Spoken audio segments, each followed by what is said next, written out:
Mr. President, the idea that men and women, citizens, are bound by a common set of laws that are applied consistently and universally, regardless of one's income or political power or political affiliation, it's a fairly modern invention.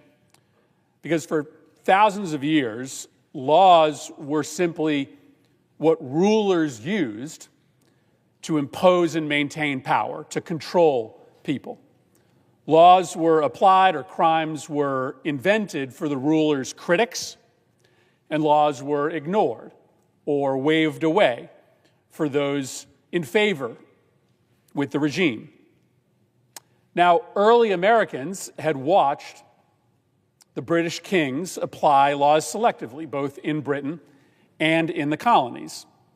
And they sought, our founders sought, to create a nation where all men were equal in the face of the law, and that the law was applied uniformly and justly. That idea, equal justice, the law applies to everybody, regardless of who you support politically or who you are aligned with politically, was in many ways the founders' most vital check against tyranny. That's the difference between a democracy made of equal citizens and an autocracy, where the law is simply whatever the ruler decides. It is a foundational principle of American constitutional democracy. It is not something that we can take for granted. Now, I will admit, likely every president has made a decision or decisions that compromised that belief in the rule of law. Often those decisions were related to one of the maximalist powers that the president possesses. That's the power of the pardon. I, for instance, did not agree with President Biden's decision to issue pardons to his family members. I thought that was excessive. I thought that compromised the rule of law.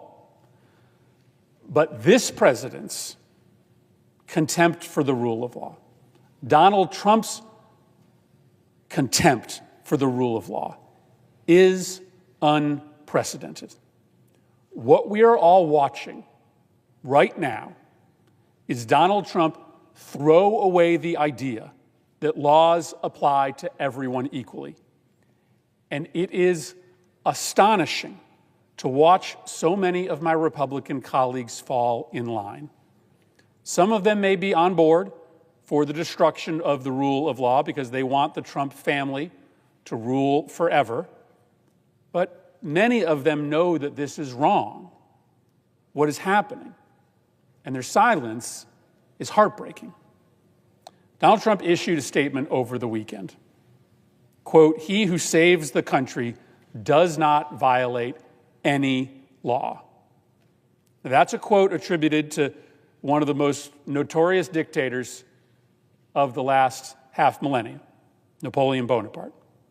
It's a stunning claim that Trump, not the law or Congress, decides what is legal and illegal.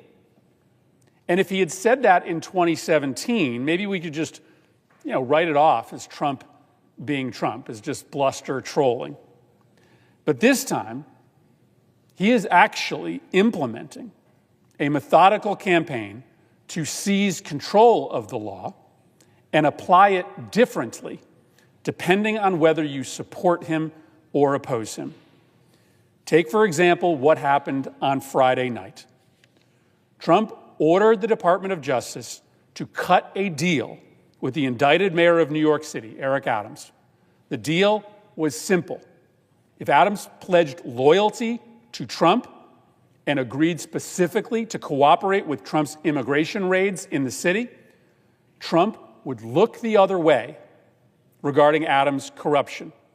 The charges would be dropped, and Adams could keep stealing money as long as he was politically loyal to Trump. They didn't hide this deal. Adams and a high-ranking Trump official literally went on TV to announce that they had formed an alliance based upon the release of charges in exchange for political loyalty. But when Trump told the highest-ranking Justice Department employees in New York City to execute the corrupt deal, they wouldn't. The top official resigned rather than take part in the corruption. So did the next in the chain of command.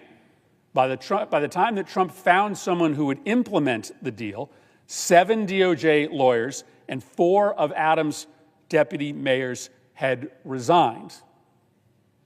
Because what was happening in plain view was a fundamental challenge, a fundamental corruption to the rule of law, a rule of law that up until today, Republicans and Democrats had both revered.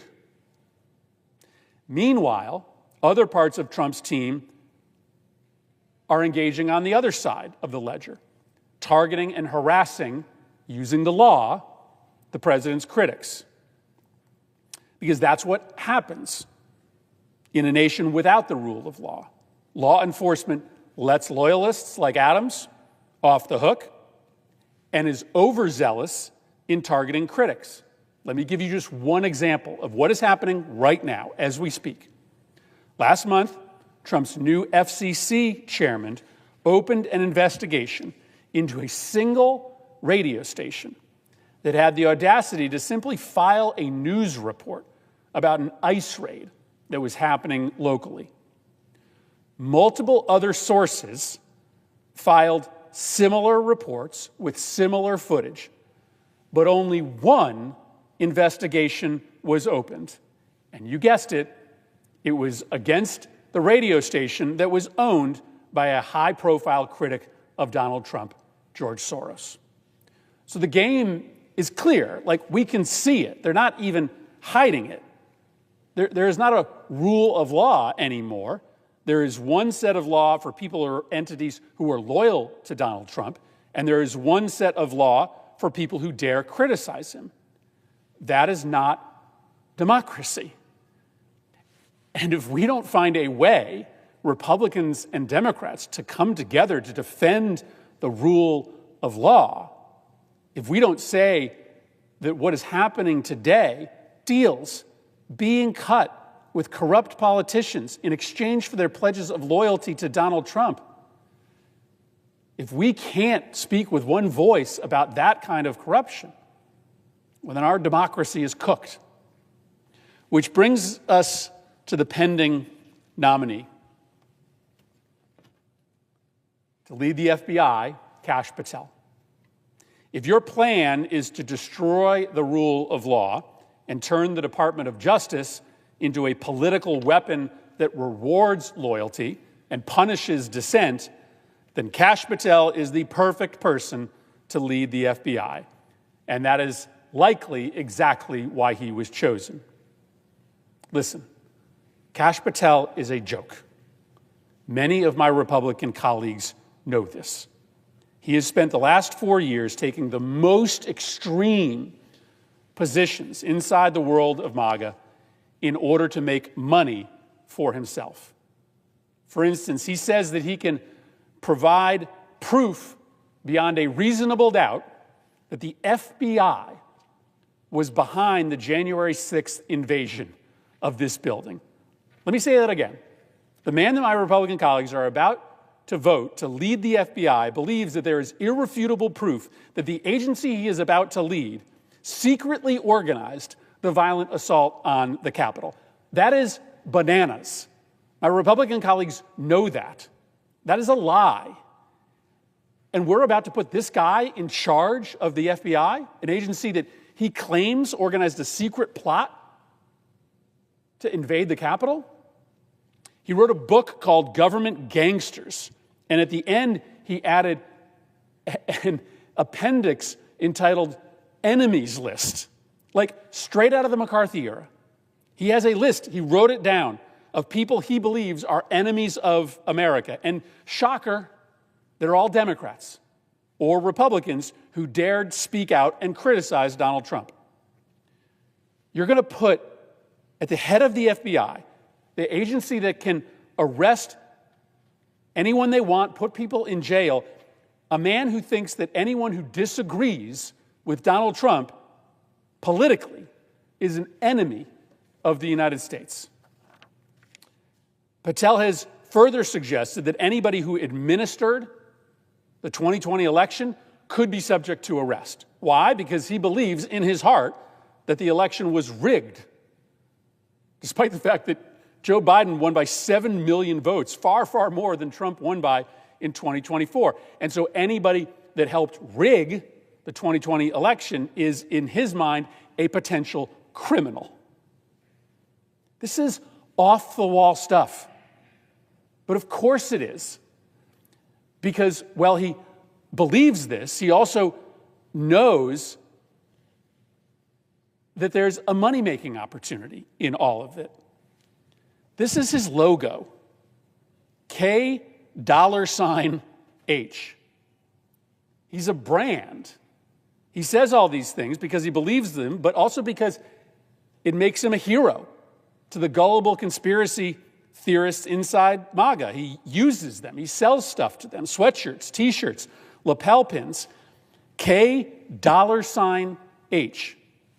Now, if you buy this sweatshirt for $55, it says all net profits go to the Kash Foundation.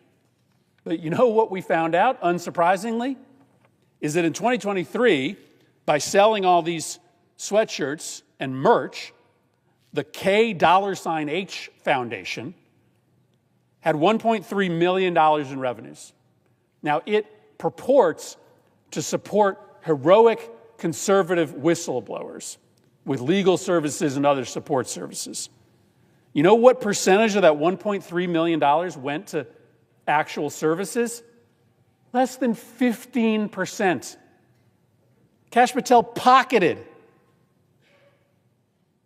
almost all of the money that he made from selling these T-shirts. He even hawks a COVID vaccine reversal pill.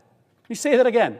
The incoming director of the FBI, in addition to selling T-shirts and pocketing most of the proceeds, also sells a vaccine reversal pill that is just like pure snake oil.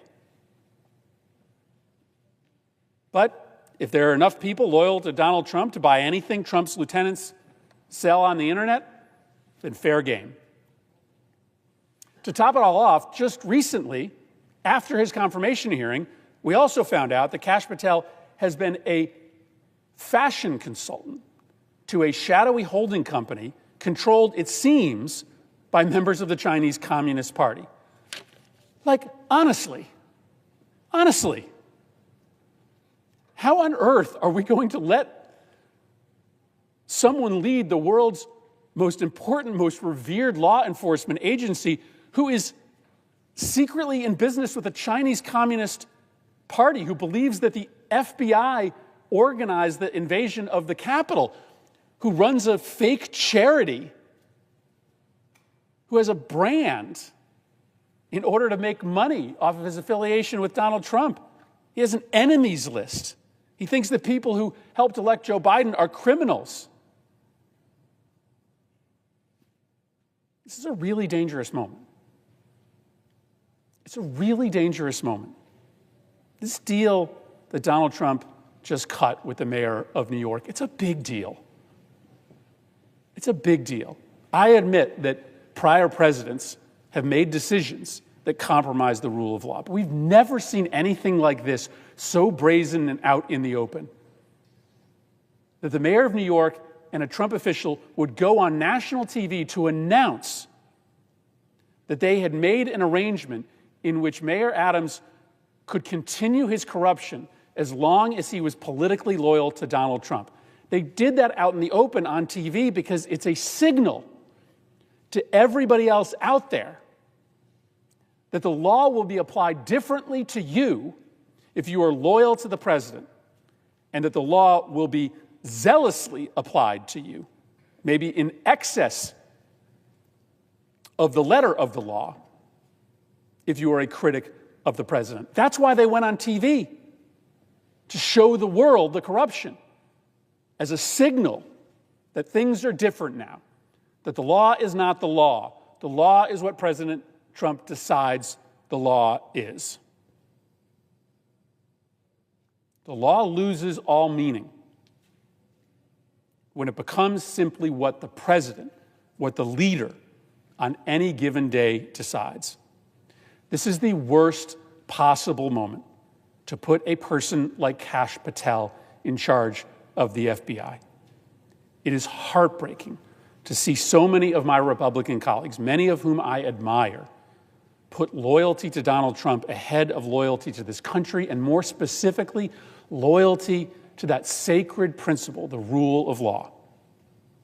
My prediction is that if you vote for Kash Patel, more than any other confirmation vote you make, you will come to regret this one to your grave.